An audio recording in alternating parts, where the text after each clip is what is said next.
On this edition of Rays All Access, we sit down with the always entertaining Brett Phillips. Tampa Bay's resident funny guy talks about how much it means to him to be able to play in his hometown, his knack for keeping the clubhouse loose, and a certain pitching performance that went viral. Trisha, I kid you not, I can tell you without a doubt that I did not know that there were cameras in the bullpen until I got back to my phone after the game, and I'm sitting with 20,000 more followers than I had before on my Instagram. And Phillips shares the emotional story behind why wearing the number 35 is so special to him. Rays Senior Director of Scouting Rob Metzler recaps the 2021 amateur draft, and we'll hear from #1 pick, shortstop Carson Williams, on what it was like to turn pro.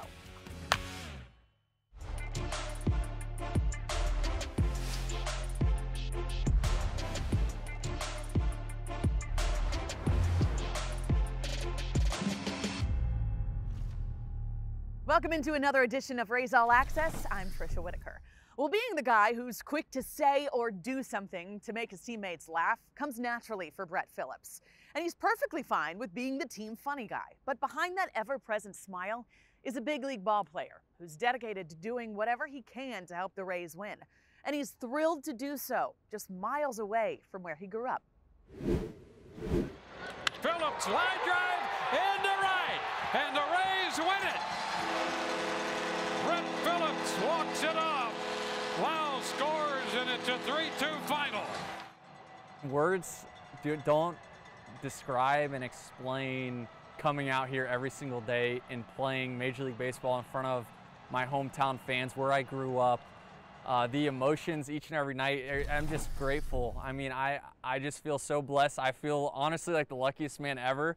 And it's funny, Q, our bench coach, came up to me the other night and he's like, hey, do you have like some type of contract where you have to sign every single night that you're here? And you know what I told him? I said, no. I said, when I was a kid growing up coming to these games, I wish that a baseball player would have been more accessible for me to go get autographs.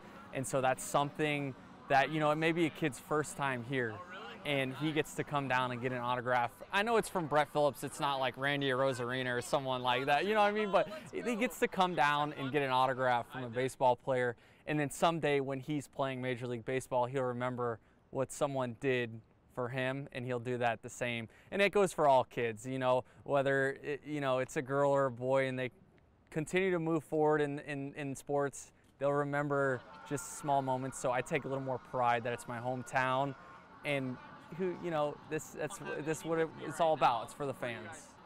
You love people. You love the fans. We know that. Yeah. We see that every day. Have you always been kind of the funny guy ever since you were little, the entertainer of the group?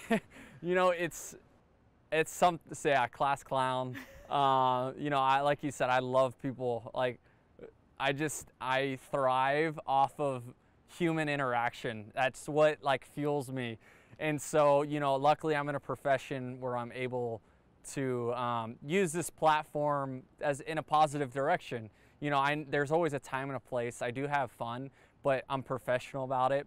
And also it's organic and natural. I don't force trying to be funny. And I know a lot of the times people expect me to be funny, but it's not like I'm at my house, like coming up with scripts, right? Like, okay, today if I get the opportunity to pitch, I'm gonna do some weird stuff and have everyone think it's funny. Okay, all right, that's a perfect segue. We got to talk about you pitching. Take me through the moment that Kevin Cash walks up to you and says, "Can you pitch?" and you're going out there. Yeah, you know, he comes up to me and he asks if I can pitch. You know, I haven't pitched since I was 14. I wasn't gonna let him know that, but what came out of my mouth was like, yeah, of course. Like, I'm probably the best pitcher on this team, right? All right, so like I go down to the bullpen, and Trisha, I kid you not, I can tell you without a doubt that I did not know that there were cameras in the bullpen. Brett Phillips continues to get loose down there in the bullpen, and he does so in original style. I'm not sure that that's going to work, but you never know. And obviously he has no idea he's being filmed right now.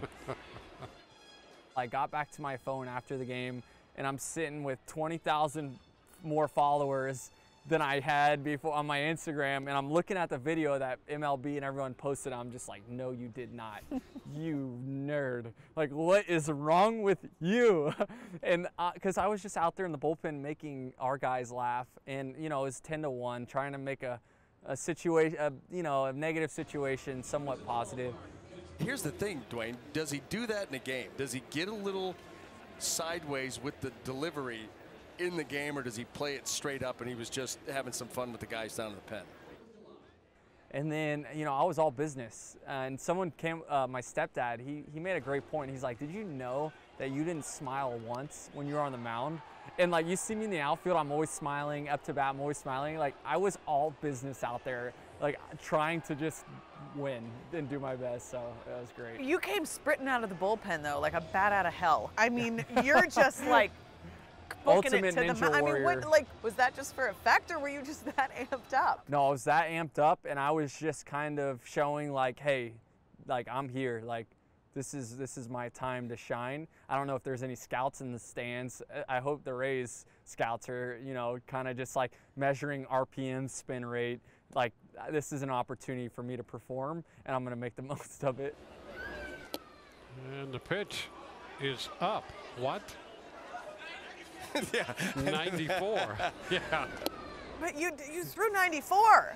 You Yeah. threw 94. Just a little something I had in the tank, and you know, I tell everyone I wanted to show ranges, right? So I've got 94, I've got 47. So as a hitter, you have to respect that any time when you're in the box and I'm throwing 47, I'm going to throw a fireball at you, and you're not going to know what to do. And like I said in the interviews in the past, I had a repertoire that I didn't even show out there. They got way more to show, and hopefully in the future, Kevin Cash gives me the opportunity. And when you balked, were you embarrassed? What? Embarrassed. One word to describe that feeling, and my wife will tell you, like, I never get embarrassed, but in that moment, I was embarrassed. Did we get a ball? Yep. No. He dropped the ball.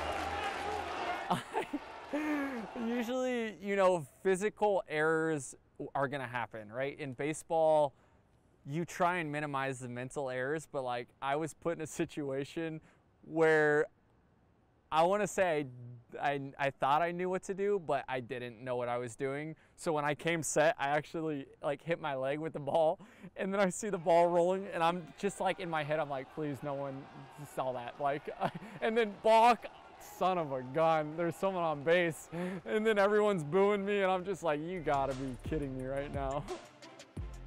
When we come back, Phillips talks about how an off-the-cuff answer during a postseason press conference has taken on a life of its own, and why getting to wear the number 35 is a promise kept. Oh my God.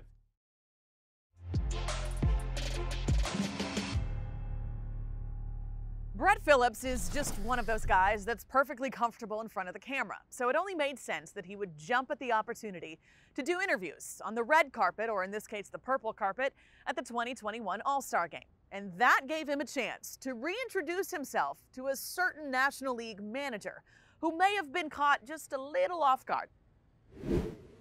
Dave Roberts comes over. He doesn't recognize, put two and two together. Like, why would he, right? Why would Brett Who's Phillips this guy? Yeah, right? So Xavier Scruggs introduces himself, and then I lead up with Dave Roberts. How's it going? Brett Phillips, Game 4 hero here. And he just absolutely exploded, like looking at me like, are you kidding me? You're the reason I lost so much sleep. That was the worst night of my life. And he's like, you're out there having the best time of your life airplaning, and I'm just over there pulling my hair out. Like, but you know, he had some great things to say. He said, like, I love how you play the game. You play the game the right way. He followed that up with that, and it was just so funny that I caught him off guard by that much, and I got like a genuine reaction from him without him knowing, you know, so it was fun. You have a new t-shirt line coming out. Yes. When you said baseball is fun at the World Series, did you ever imagine that it would explode the way that it did and become a t-shirt? No, you know, I had no clue. I know in the past people have said like, oh, make baseball fun again, but I didn't even know that when I said baseball is fun in that interview after the World Series, A, that I said it, and B, like how many people actually loved it. So Thank you for bringing that up. Yeah, I have a clothing line coming out. I'll spare the details, obviously, because there's going to be a big reveal, but it just has something to do. It's all from my own creative mind, so I don't have many expectations, but it should be out here soon. And if you like it and you want to support the movement that baseball is fun, then definitely should get you one. I love that. On a bit of a more serious note, Yep. Brett, your jersey number. There's a very special reason that you wear that jersey number to honor one of your dear friends that passed away who is also from St. Pete. Can you take me through what it means to you to wear that jersey number and honor someone who you were really close with when you guys were young? Yeah, so like you said, one of my best friends growing up, freshman year, passed away in a tragic car accident with 3 other guys, and Nate wore the number 35 for our high school team.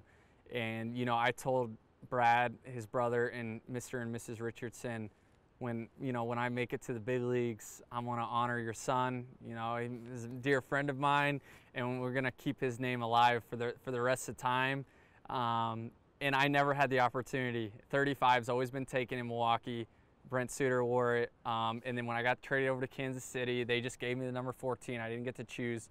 So like when I got traded over here, Nate Lowe wore the number 35, which was the coolest thing for me, to have someone on the team by the name of Nate wearing his number, right? And then he gets traded in the offseason, and I was like, man, no better like story written. You couldn't have written this up better, to get the number 35, wear it in front of our hometown. Like everyone knows that. Anyone from Seminole knew about that. That was tragic. It was something that I hope no one has to experience. So now being able to honor him in a stadium we grew up going to together, selling newspapers outside the stadium for the St. Pete Times, right? And it's undescribable. Couldn't have written it better. Obviously I would trade to have my buddy back than to wear his number, but this is the reality of it, and I'm glad that I can honor him. What was that moment like when you went to Nate's mom's house and showed her your major league jersey and that you were going to be wearing his number? Emotional, yes, very emotional. I don't know if you probably saw the reaction, and there's a video out there. I got you a jersey. Oh! Oh. Oh my God. You know how many years I've been wanting that? I know. You know how many years I have been wanting that. So every time I run out on the field, you see number 35, he's still there with us. Oh man, I'm so happy. Good and bad, I'm just glad that I can do this for this small gesture, for them. That it means a lot to them, it means a lot to myself, and I appreciate the Rays putting that together and making that happen as well. And, we like to talk about all the things that you do off the field, but on the field, second half of the season, what are some of your goals and your improvements that you want to make to help this team win and continue to try to make this run?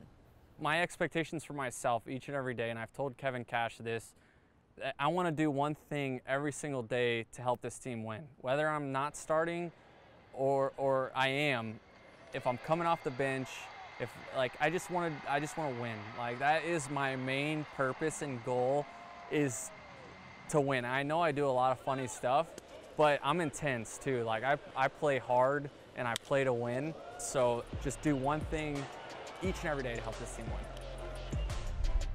Coming up after the break, we'll look back at the Rays 2021 amateur draft with Senior Director of Scouting, Rob Metzler.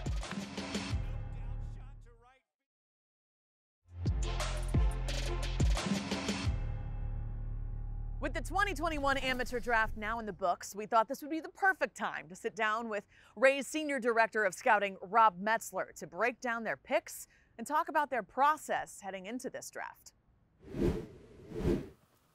I think it's fairly cliche Rays talk, but we go for the best talent available. We're not particularly concerned with timetables to the big leagues. We like to long-term impact. So, we like to improve our odds as best as possible through every means possible to add prospects that both have a high probability of making an impact on the big league team and have potential for a real impact. You didn't select a pitcher until the 5th round, which is a little bit unusual for the Rays. Why? Was that a part of your strategy, or was it just because that's how things worked out? I think just the way things worked out. I mean, we had many pitchers who were in strong positions on our board, and they were selected before our turn to pick, and we were there were position players we were really excited about on the board in those spots, and so really just the way it worked out. With so many good shortstops already in the organization, you still chose a shortstop in the 1st round, Carson Williams. What can you tell us about him and why? I mean, really, one, we don't worry. Again, it's about long-term impact, so that's another example of best talent available. And to talk about Carson, really what drew us to him was, the improvement that he makes every time we go and see him. And we liked his baseball skill quite a bit last summer and last fall. Our West Coast group, spent a tremendous amount of time scouting him and liked his defensive ability, liked his contact bat. Over the course of the winter, through his own work, he got a lot stronger, and I think there was a growth spurt mixed in there, and suddenly we talked about somebody who we knew was a really good defensive shortstop and the really excellent arm strength, and to be able to add that potential for offensive impact put him into a category we're really excited to get him with the 28th pick. Another high school middle infielder, Cooper Kinney. He was a 3-time state champ and the Tennessee Player of the Year. What'd you like about him? Another player who made steady progress from the first time we saw him at the East Coast. Well, we saw him at the PG National, East Coast Pro area codes last year, and he hit. But the strength came, and he started, the full field power that he showed throughout the spring, paired with improving defensive skills, were just another player who improved every time we saw him, and think he has an excellent chance to keep improving in our system. 2nd round pick, Kyle Manzardo, a first baseman from Washington State and a first-team All-American. Why him? His bat. When you're drafting a first baseman, you're drafting him because you like their bat. We think he's, impressive full field hitter, impressive strength. I would consider him a hitter first, with strength and power present in his game, but he's a hitter with strength and power, and a good defensive player at first base, so well-rounded prospect, but we were excited to get that left-handed bat in that spot in the draft. And overall, if you could summarize the 2021 draft for the Rays, what's the word you would use? That's a good question. Hopefully well-rounded. Even though the way the draft played out, we took a lot of position players up top and a lot of pitching down below. I hope that at the end of the day we're able to have a draft class set that elevates themselves and competes their way through the system and makes an impact offensively, defensively, on the mound, in the batter's box. I'm hopeful and pretty thankful for for the staff that we have and the infrastructure we have in place in scouting in the front office to be able to sit with you and talk about this group. But there's the amount of work that went in collectively to put this together. Really thankful for the team we have. Still to come, Rays 2021 first-round pick Carson Williams tells us what it was like to fulfill a lifelong dream and sign his first professional contract.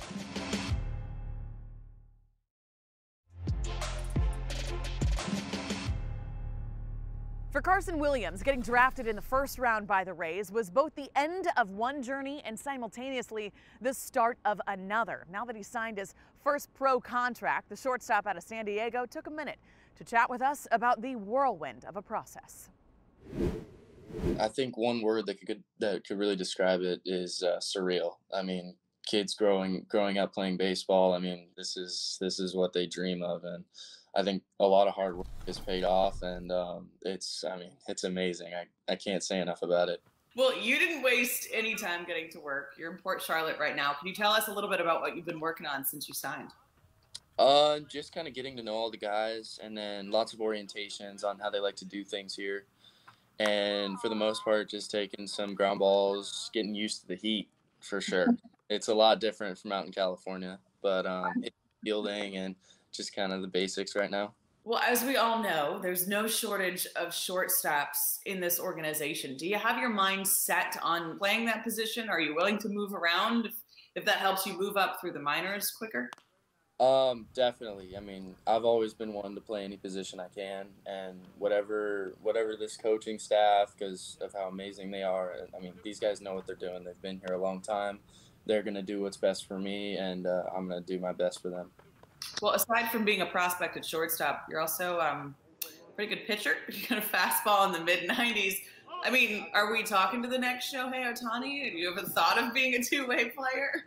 I'm really trying to get away from that two-way kind of game, but in the future, I mean, I guess you could call it a possibility, but I'm staying away from it for now. So what's the team told you about what they expect from you and where they ultimately see you playing? We haven't got to that yet. I think this past week that I've been here, it's just kind of getting used to everything, getting acclimated to the heat, and just taking it slow for now. So you actually signed to play college ball at Cal. What would you have majored in had you gone to college? I would have studied business at the Haas Business School. Always been into business, an entrepreneur type? Yeah, definitely. I did a lot of it in high school. Kind of, it's what you call, like, it's one of the programs they do there. So you take like 3 different classes throughout the years. Being a part of an organization now that has so much success and has a reputation for such a deep farm system and for developing immense talent, to be a part of an organization who has that and is currently experiencing so much success, how exciting has that been for you? It's overwhelming. I mean, the things they preach here, and these guys like to win, and so do I, and the coaching staff. I mean, it's legit. I love it here. Everything's awesome, and I'm ready to start playing. Did you follow what they did last year at all? Yeah, close, so close. But what were your thoughts on that 2020 season? Oh, great season. They had a really strong team, very good pitching, and obviously very good hitting as well. They made it as far as they did, and Dodgers, they were just on a roll last year. I didn't think they could be beat, honestly, but they definitely had a really good run at it. Carson, thanks so much for joining us. We appreciate the time, and we can't wait to see you up here at some point. All right, thank you. Best of luck to Carson as he works his way through the Rays system. Thanks for joining us on another edition of Rays All Access. I'm Trisha Whitaker. Thanks for watching.